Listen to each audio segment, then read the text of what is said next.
The morning of my son's wedding, Vanessa looked me dead in the eyes and laughed. Not a nervous laugh, not a polite, uncomfortable laugh. A full, shoulder-shaking, head-thrown-back laugh. The kind that tells you exactly what someone thinks of you. "Aurora," she said, still smiling as she smoothed the front of her ivory robe, "you really need to let this go. You're embarrassing yourself, and honestly, you're embarrassing Marcus." I stood in the hallway of that hotel, holding a small envelope I had carried for 2 weeks, and I felt something inside me go very quiet. Not the kind of quiet that means you've given up, the kind that means you've made a decision. I didn't say another word to Vanessa that morning. I didn't argue. I didn't cry. I simply turned around, walked back to my room, sat down at the small writing desk by the window, and I made a phone call. 12 hours later, Vanessa's carefully constructed world came apart at every seam. My name is Aurora James. I am 63 years old, a retired school teacher, a widow of 4 years, and the mother of the most kind-hearted man I have ever known. And this is the story of how my daughter-in-law's own secret destroyed the wedding she had spent 2 years planning, and how I learned that the quietest voice in the room can sometimes be the most powerful one. Let me take you back to where this all started. Before any of this, I want you to understand what my life looked like. After my husband Raymond passed, 4 years ago this coming November, I made myself a promise. I was not going to collapse. I was not going to become a burden. I was going to keep living, and I was going to do it with my head up. Raymond and I had built a quiet, careful life together. We were both teachers. We weren't wealthy, but we were comfortable. We owned our home outright, a 3-bedroom brick house in a neighborhood that had been good to us for 31 years. When Raymond died, he left me that house, a modest savings account, and a $180,000 life insurance policy that I had decided from day one to touch only if I absolutely had to. My son Marcus was 34 when Raymond died. He had his father's patience, his father's laugh, and his father's complete inability to see anything but the good in people. He worked in logistics, drove a sensible car, called me every Sunday without fail. He was, by any measure, a good man. He had been with Vanessa for about 2 years when Raymond passed. She came to the funeral dressed impeccably, said all the right things, held my hand at the graveside. She was beautiful, that kind of controlled, deliberate beauty that takes real effort to maintain. Everything about her was polished. Everything was precise. I remember thinking, standing there at Raymond's grave with Vanessa's manicured hand in mine, she is very good at appearing to care. Looking back, I should have paid more attention to that thought, but grief has a way of blurring your sharper instincts. You want the world to be gentler than it is. You want the people around you to be exactly who they say they are. So I watched my son fall deeper in love with Vanessa over the next year and a half. I hosted Sunday dinners. I invited her to holidays. I gave her the same warmth I gave everyone I loved, and she accepted it all graciously, efficiently, the way you accept something you intend to make use of. Looking back, I should have noticed when she began asking questions about the house. Not directly. Vanessa was never direct. She had a way of working things into conversation sideways, like she was just making small talk, just curious. "This neighborhood has gotten so nice," she'd say, standing at my kitchen window. "Do you know what the houses are selling for these days, Aurora?" Or she'd mention, casually, while I was cutting vegetables, "Marcus says your house is completely paid off. That's incredible. Raymond really took care of you." I would smile and change the subject. I told myself she was simply making conversation. Looking back, she was doing reconnaissance. The engagement happened on a Tuesday evening in October. Marcus called me that night, and I could hear the joy in his voice from the first syllable.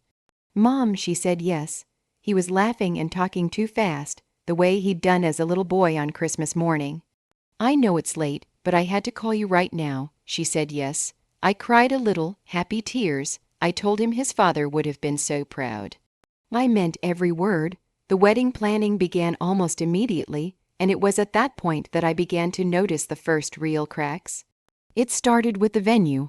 Vanessa had chosen a historic estate about 40 minutes outside the city. Beautiful, yes, but the cost when Marcus quietly mentioned it to me one afternoon while Vanessa was in the restroom of the restaurant where we'd met for lunch was $24,000 for the venue alone. Not including catering, flowers, photography, or the dress. That seems like a very large number, Marcus, I said carefully. Vanessa really has her heart set on it, he said. He wasn't looking at me. What does your savings look like? He was quiet for a moment. We're working it out.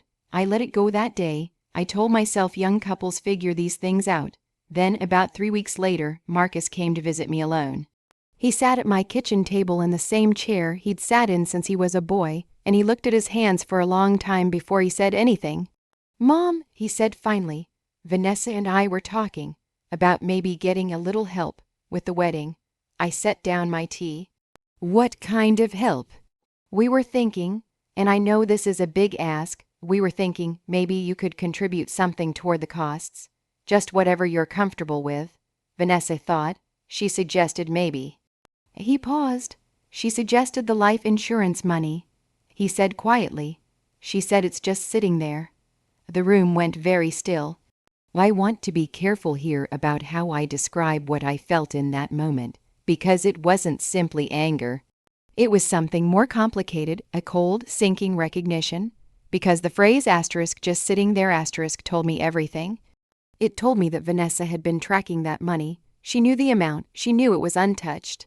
And she had decided it belonged to her wedding, Marcus. I said, that money is my financial security. If something happens to my health, if I need care, if the roof needs replacing, that money is what stands between me and a very difficult situation. I know, Mom. I told her that. And what did she say? He looked at his hands again. She said you were being dramatic, that you're healthy and the house is fine, and that you always worry too much. The phrase asterisk being dramatic asterisk landed like a stone dropping into still water.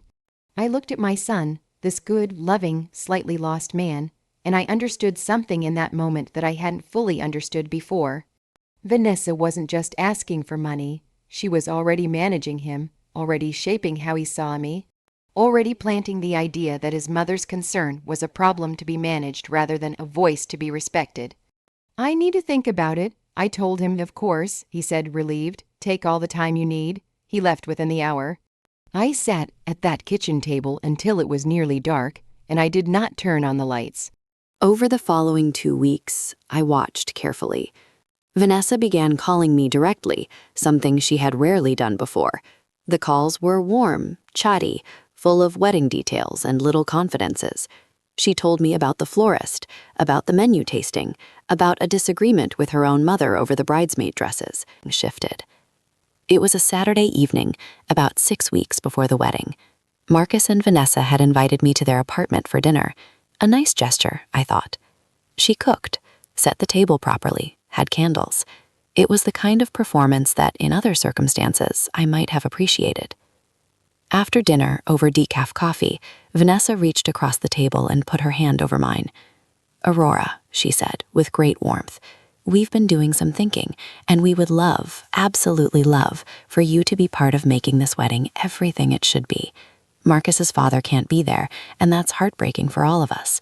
But what if, in Raymond's honor, you contributed to the celebration he would have wanted for his son?" It was masterful, I'll give her that. Invoking Raymond, framing generosity as grief, making selfishness look like tribute. I looked at her hand on mine. Then I looked at my son, who was watching me with an expression that was half hope and half apology. "How much?" I said. There was the smallest flicker of something in Vanessa's eyes. Calculation, maybe. Then, $80,000. I heard Marcus make a small sound. Even he hadn't known the number. I withdrew my hand, picked up my coffee cup, took a slow, deliberate sip, and I said, "I'll need to think about that." The drive home that night, I made myself be very honest. I asked myself, Am I being selfish? Is this grief making me rigid? And I answered myself honestly, no. An $80,000 ask from a woman who had never once treated me as a real person, only as a resource, was not something I was going to talk myself into funding out of guilt. But I was also, by that point, beginning to feel something else, a low, persistent unease, the feeling that there was more I didn't know, that the wedding, the money, the careful campaign to win my cooperation, all of it was pointing at something I couldn't yet see clearly. What I didn't know was that things were about to get much, much clearer. I told Marcus the following week that I would not be contributing $80,000 toward the wedding. I told him I loved him completely, that I would be honored to attend and to be a part of his day, and that I could offer a meaningful but reasonable gift. I named $5,000, with my blessing and my whole heart. Marcus received this quietly. He said he understood. Vanessa did not call me for 11 days. When she did call, the warmth was still there, but it had thinned slightly, like fabric that's been washed too many times. You can still see the pattern, but you can feel the wear underneath. I completely understand your decision, she said. I just hope you know that Marcus is a little hurt. He feels like maybe you don't support this marriage. There it was, the pivot. My financial decision had been reframed as a failure of love. Vanessa, I said evenly, I am completely supportive of Marcus and of this marriage. My support isn't measured in dollars. Of course not, she said quickly, lightly. No one thinks that. I was just sharing how he's feeling. After we hung up, I sat with that conversation for a long time, because I knew that Marcus had not said he felt hurt. He didn't think that way. That was Vanessa speaking for herself and attributing it to my son. And that, right there, was the moment my unease sharpened into something more focused. I called Marcus that same evening. I didn't mention Vanessa's call. I just asked gently and directly, Marcus, do you feel like I don't support your marriage? A pause. No, Mom, of course not. Good, I said. I just needed to hear you say it. Another pause, longer this time. Has Vanessa called you? Yes. Ah. He was quiet. Mom, she's just stressed about the wedding. She really had her heart set on. I know, I said, and I love you both, but I need you to know that what I said to you directly, that I support this marriage, is the truth. Whatever else you hear, that's the truth. He said he understood, but something in his voice told me he was already learning to navigate between two versions of reality, mine and hers. That was the beginning of a very painful education. Over the next 2 weeks, things began to escalate in ways I hadn't anticipated. Invitations to wedding events started arriving with less notice than was polite. The engagement dinner, held at Vanessa's parents' house, was lovely, but I was seated at a table with guests I'd never met, far from Marcus, while Vanessa's family occupied the center of the room. I told myself, different family cultures. I told myself, don't read into everything. Then my sister Claudette told me something. Claudette lives 40 minutes away, and she had been invited to the same engagement dinner. She called me the morning after. Aurora, she said, did Vanessa tell you she was planning to not use your address for the wedding? I didn't understand what she meant at first. She told the photographer to send all the proofs and contracts to Marcus's email only. She told the caterer that decisions go through her and Marcus, not family. She told the florist, and Claudette paused here. She told the florist that there was a family member who was, quote, a bit of an interfering type, and that they shouldn't share details if anyone other than her or Marcus called. I felt my hands go cold. How do you know all this? I asked. Because the florist, Claudette said, is my neighbor's daughter, and she thought I should know. I sat down, very slowly, because I understood what I was hearing. This wasn't wedding stress. This wasn't a bride being controlling about details. Vanessa was systematically removing me from the edges of my own son's wedding. She was building a wall, quietly and methodically, before I had even thought to stand at a gate. But that wasn't the end of it. Not even close. The discovery came on a Thursday morning, 12 days before the wedding. I had been sleeping poorly. That particular kind of insomnia that comes not from anxiety, but from a mind that is working through something it hasn't consciously admitted yet. I woke at 4:30 a.m., made myself tea, and sat in the armchair in my bedroom with the lamp on low. I had been turning over the same question for days. Why? Why the money? Why $80,000 specifically? Vanessa was not a foolish woman. She had to know that asking a widow on a fixed income for $80,000 was a significant ask. What was she expecting? What was she planning? On impulse, I opened my laptop and did something I had not done before. I looked up the historic estate venue Vanessa had booked for the wedding. I found it easily. It had a website, a pricing page. I stared at what I found for a long, quiet moment.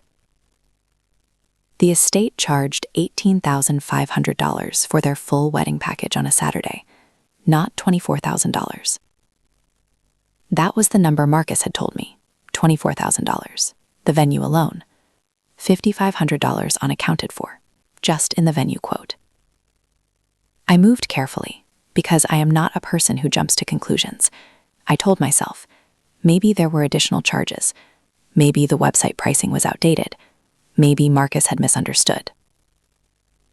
But the number sat in my chest like a small, cold stone. I began over the next few days to pay closer attention to the financial conversations I'd been included in or had overheard. I remembered that Marcus had mentioned the catering quote, $12,000 for 75 guests. I called a catering company myself, told them I was planning an event, asked for a ballpark on a 75-guest dinner service. The number they gave me was $7,500 to $9,000 for a comparable menu. The photography, the flowers, the hotel room block. Every single number I could find or verify was inflated.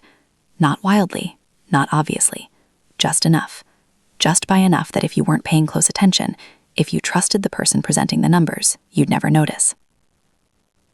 I'm a retired school teacher. I spent 30 years managing classroom budgets, school supply orders, field trip collections. I understand numbers. I understand when they don't add up.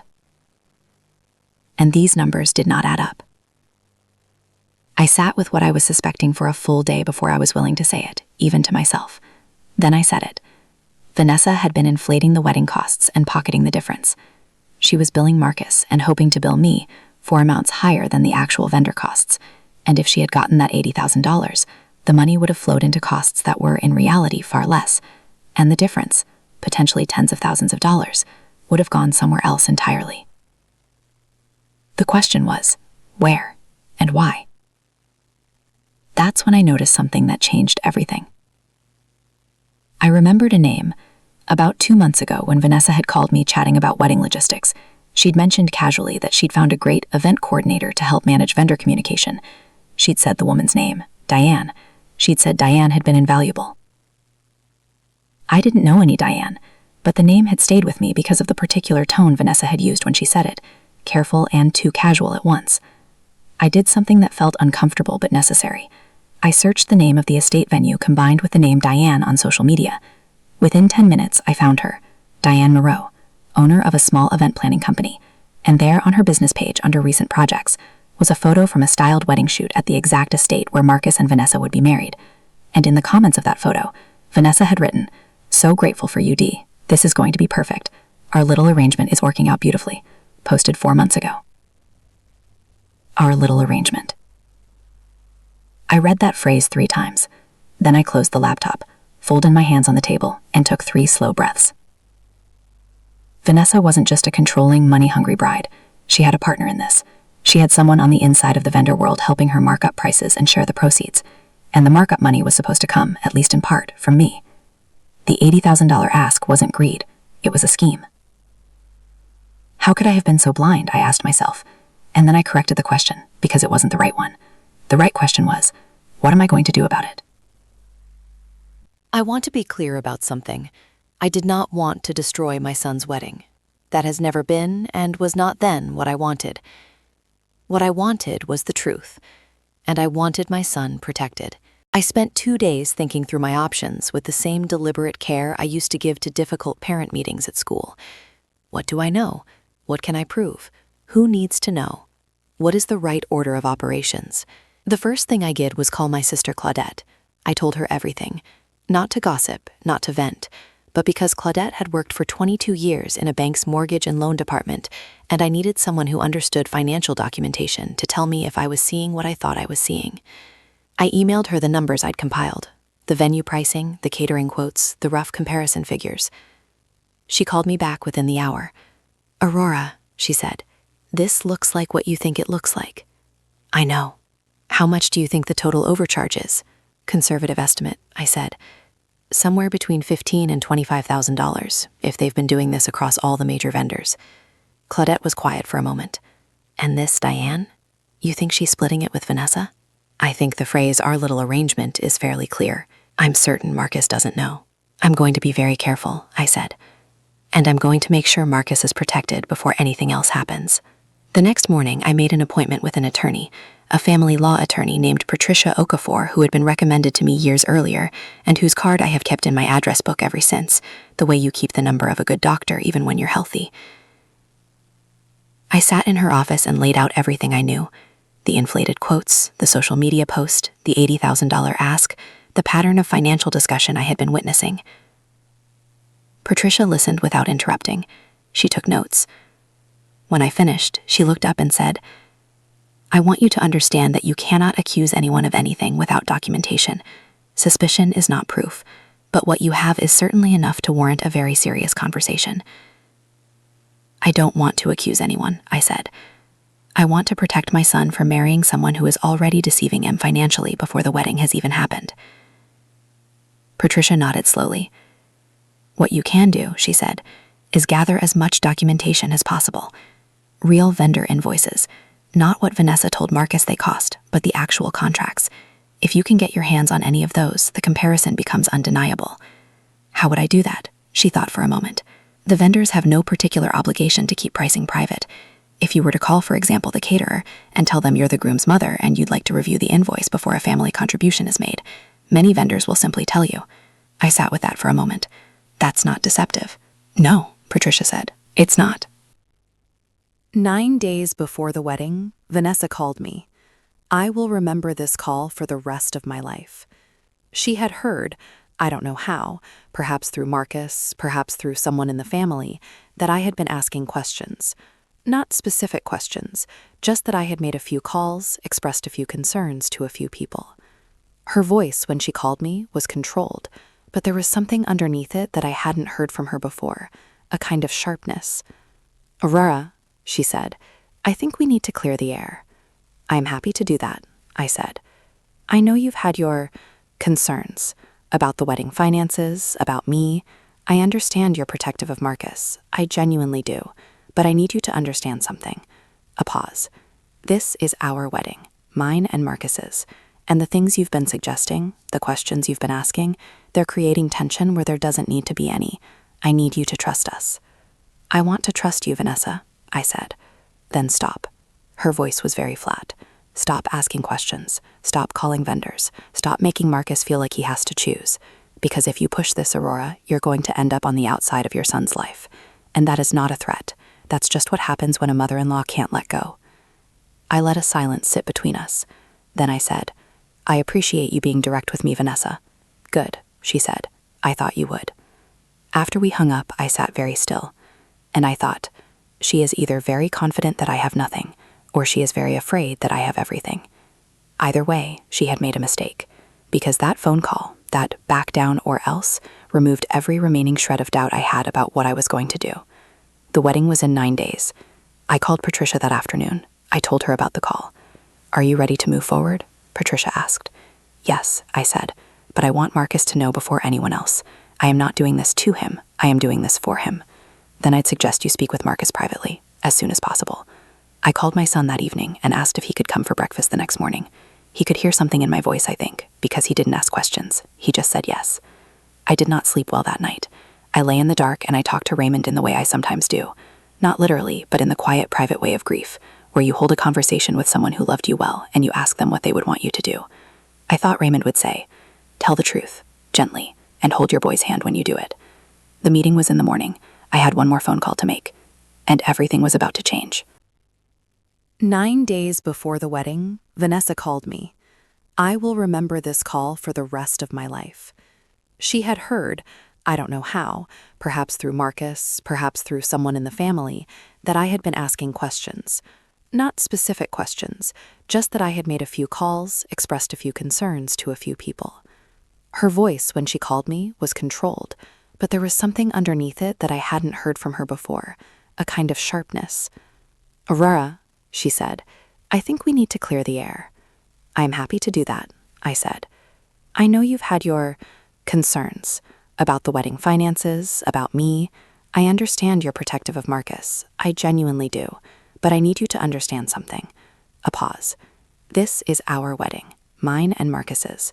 And the things you've been suggesting, the questions you've been asking, they're creating tension where there doesn't need to be any. I need you to trust us." "I want to trust you, Vanessa," I said. "Then stop." Her voice was very flat. "Stop asking questions. Stop calling vendors. Stop making Marcus feel like he has to choose. Because if you push this, Aurora, you're going to end up on the outside of your son's life. And that is not a threat. That's just what happens when a mother-in-law can't let go." I let a silence sit between us. Then I said, "I appreciate you being direct with me, Vanessa." "Good," she said. "I thought you would." After we hung up, I sat very still. And I thought, she is either very confident that I have nothing, or she is very afraid that I have everything. Either way, she had made a mistake, because that phone call, that back down or else, removed every remaining shred of doubt I had about what I was going to do. The wedding was in 9 days. I called Patricia that afternoon. I told her about the call. "Are you ready to move forward?" Patricia asked. "Yes," I said, "but I want Marcus to know before anyone else. I am not doing this to him. I am doing this for him." "Then I'd suggest you speak with Marcus privately, as soon as possible." I called my son that evening and asked if he could come for breakfast the next morning. He could hear something in my voice, I think, because he didn't ask questions. He just said yes. I did not sleep well that night. I lay in the dark and I talked to Raymond in the way I sometimes do. Not literally, but in the quiet, private way of grief, where you hold a conversation with someone who loved you well and you ask them what they would want you to do. I thought Raymond would say, "Tell the truth, gently, and hold your boy's hand when you do it." The meeting was in the morning.